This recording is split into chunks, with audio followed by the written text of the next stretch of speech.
Hey, it's Lou, and some wild shit is going down in Zimbabwe, where a hike in the price of fuel sparked widespread demonstrations and a 3-day general strike or stay away. The government responded with violence. At least 13 people were killed, another 68 were treated for gunshot wounds, and over 600 people sustained injuries. Claiming they were on the hunt for looters, security forces went door to door and beat civilians, and in fact, did some looting of their own. The government claims the worst offenders were people who had stolen military uniforms and were just impersonating legit soldiers. Dubious, because this is a government with a history of violence. The current president, nicknamed the Crocodile, has been accused of overseeing a genocide in the 1980s. He was the brutal enforcer of his predecessor, an iron-fisted strongman who ruled the country for nearly 4 decades before he was ousted in a military coup orchestrated by his former allies. These leaders, by the way, the current president, the former president, and the military officers who are pulling the strings in the background were once considered national heroes. They fought and won a liberation war, gaining independence from the white supremacist regime that ruled the country. So, how did these liberators wind up wrecking Zimbabwe? Why is the country's economy broken? And is there any hope for good governance? The Prime Minister of Southern Rhodesia, Ian Smith, declared independence from the British Crown in 1965. He led a white minority that took the lion's share of the country's resources and prosperity. He predicted that the black majority rule would occur never in 1,000 years. I don't believe in black majority rule ever in Rhodesia. Turns out, he was wrong. A black-led liberation movement in the 1960s and 70s culminated in a civil war which killed 30,000 people. At its conclusion, Rhodesia, Smith had dropped the Southern from the name, was no more. A new nation emerged in 1980. That's modern-day Zimbabwe. Robert Mugabe, a leader of the liberation movement who spent a decade in jail for his activism, was elected the country's first prime minister. The 4 million blacks in Zimbabwe had reason to hope that a fairer society was on its way. Unfortunately, things didn't work out as planned. Writing in The New Yorker, journalist John Lee Anderson summarized, quote, "Mugabe and his circle have not so much broken with the past as assumed for themselves an updated version of the country club lifestyle once enjoyed exclusively by the nation's whites. Mugabe adopted the tactics of autocrats the world over, stifling the free press, intimidating and killing adversaries, and using state resources to enrich his friends in the military who helped keep him in office, often by employing brutality and intimidation. For instance, in the mid-1980s, the Mugabe regime consolidated power by engaging in a genocide against an ethnic group associated with the rival political party. A military brigade trained by North Korea terrorized civilians. An estimated 20,000 people were murdered. Villagers were forced to dance on the freshly dug graves of their family members and recite pro-Mugabe chants.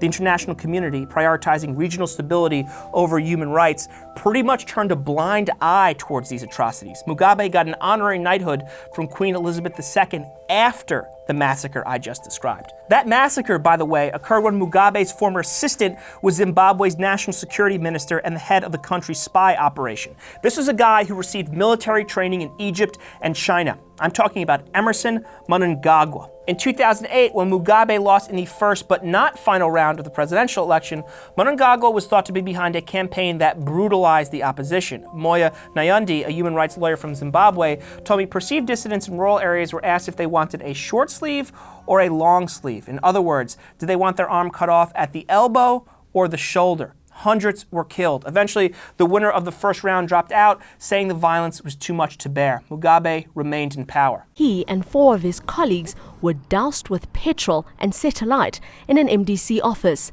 allegedly by supporters of President Robert Mugabe. On top of these horrific human rights abuses, there was the economic mismanagement and outright theft. Just how corrupt was Mugabe's regime? Well, as the sitting president, he won a lottery organized by a bank that was partly state-owned. But really, that's just a drop in the bucket. Transparency International Zimbabwe estimated that systemic corruption cost the country's economy at least $1 billion a year. In 2016, as over 72% of the population lived in extreme poverty, Mugabe announced that $15 billion in diamond mine revenue was simply missing. That same year, he threw himself an $800,000 birthday party in a region of the country that was experiencing drought and food shortages. Meanwhile, Mugabe's self-dealing policies destroyed any chance Zimbabwe had at prosperity. Consider, in the early 2000s, Mugabe initiated land reform. Dr. Chipo Dendere, a Zimbabwe scholar teaching at Amherst College, told me that the very small white minority in Zimbabwe still owned the vast majority of the land, so some form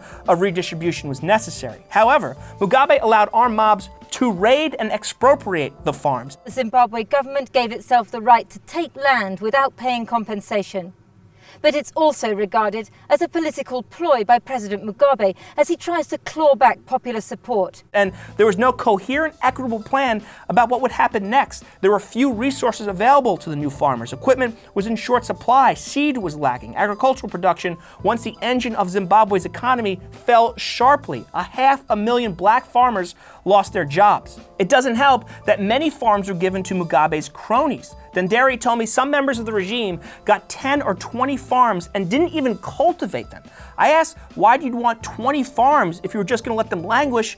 And she explained that excess is the whole point. Take a look at some of the mansions of Zimbabwe's elite and you'll understand what she means. Now, throughout Mugabe's time in power, he stayed very close to his old war buddies. They occupied positions of power, especially in the military. They benefited from the rigged patronage system. And as Mugabe was getting up there in years, everyone assumed that one of the war veterans would be his successor. The Vice President, Emerson Mnangagwa, was seen as an heir apparent. Enter into this scene Gucci Grace, Mugabe's much younger wife who had a penchant for shopping sprees and lashing out in anger. She reportedly assaulted a model and a photographer in separate incidents.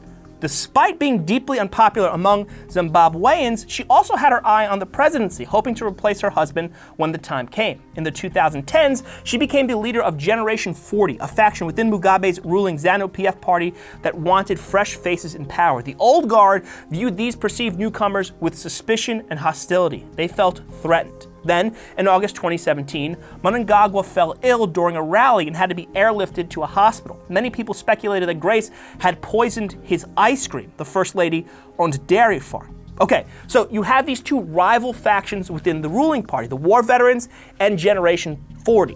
What side would Robert Mugabe take? Apparently, he chose his wife over his old friends. In November 2017, Mugabe fired Mnangagwa. Keep in mind, these two had been together for nearly 50 years. Several other war veterans were also shown the door. It looked like Grace was getting her way. So, the military launched what they refused to call a coup. The first family was detained and tanks rolled through the streets. The military took over the country's one television station. Eventually, Mugabe resigned. Kind of sounds like a coup to me, but whatever the language, Mnangagwa became the interim president. The general behind the coup became a VP, even though Zimbabwe's constitution bans military involvement in politics. Despite this, Nayandi told me this was a period of hope in Zimbabwe. Mugabe lowered the bar so much that anyone would be better, even someone with the crocodile's troubling past. Mnangagwa promised a number of reforms and declared that Zimbabwe was open for business. We are doing everything possible that has been constraining the attraction of capital into Zimbabwe. And with new leadership and a new economic agenda, there was hope that the international community would lift sanctions on Zimbabwe, something the country had consistently pointed to in order to explain the widespread poverty. But the optimism was short-lived. In August 2018, Mnangagwa was elected president. The interim was dropped from his title. However, Dendere told me the election was not free or fair. Security forces intimidated foreign election watchdogs. The opposition could not verify the count. Even before the results were announced, protesters were shot in the street. 6 civilians were killed. We were caught in a perilous position, in the crossfire between protesters' rocks and the army's automatic weapons.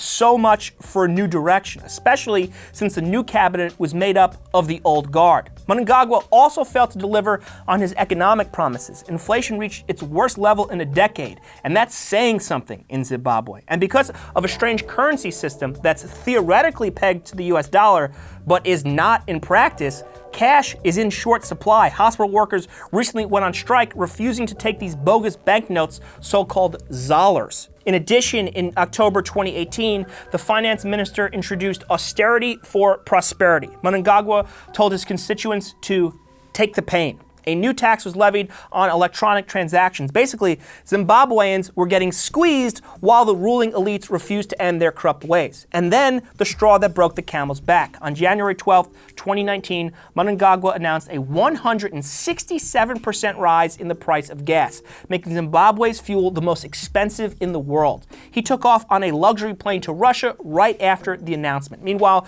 people couldn't even afford the fuel it takes to get to work. That set off the massive demonstrations and the ensuing government crackdown. In addition to the 13 deaths and thousands of arrests, a 15-year-old girl was raped by government forces. I asked Nyundi what she thought of the claim that the perpetrators weren't soldiers, that they had just stolen the uniforms. She responded, "What about the tanks and helicopters used in the reprisals? Were those stolen too? And if so, wouldn't that be the government telling on itself, revealing its own incompetence?"